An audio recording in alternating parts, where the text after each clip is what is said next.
బాపట్ల జిల్లా అద్దంకి మండలంలో పలు అభివృద్ధి పనులను మంత్రి గొట్టిపాటి రవికుమార్ ప్రారంభించారు. మండలంలోని గోవాడ గ్రామంలో బీటీ రోడ్డు శిలాఫలక ప్రారంభించారు. అనంతరం కొట్టికలపూడి గ్రామ పంచాయతీలో డ్రైనేజీ కాలువలు, సిసి రోడ్ల శిలాఫలకాన్ని ప్రారంభించారు. పార్వతీపురం గ్రామంలో ఎన్టీఆర్ విగ్రహాన్ని ఆవిష్కరించారు. అనంతరం బాలకృష్ణ జన్మదిన వేడుకల్లో పాల్గొని అభిమానులతో కేక్ కట్ చేపించి పంచిపెట్టారు. కూటమి ప్రభుత్వం ఏర్పడిన దగ్గర నుండి అనేక అభివృద్ధి కార్యక్రమాలు చేపట్టి ప్రజలకు అందుబాటులో ఉంచుతున్నామన్నారు. అద్దంకి నియోజకవర్గంలో 4 ప్రభుత్వ హాస్పిటల్స్ను జూలై నెల ఆఖరికి పూర్తి చేసి ఓపెన్ చేయనున్నారని మంత్రి తెలిపారు.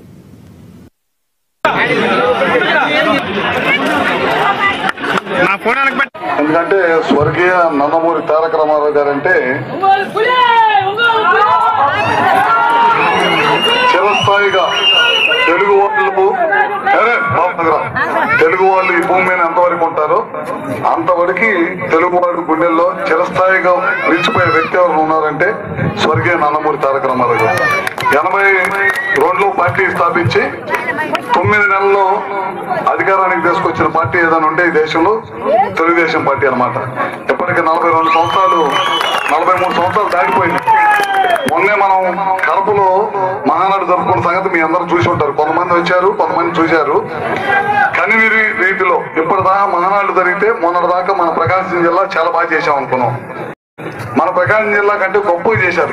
ఇంకా ఎక్కువ జనాభాతో చేసిన కడప జిల్లా అన్నమాట. అంటే తెలుగుదేశం పార్టీ రాష్ట్రంలో ఎక్కడ పోయినా సరే ప్రజల్లో ఎంత పెద్ద ఎత్తున ఆదరిస్తారంటే మీ అందరికీ తెలియదు కాదు. మొన్న జరిగిన ఎలక్షన్స్ లో ఏ విధంగా మనం మెజార్టీ తీసుకొచ్చామో అది అందరికీ కూడా తెలిసిందే.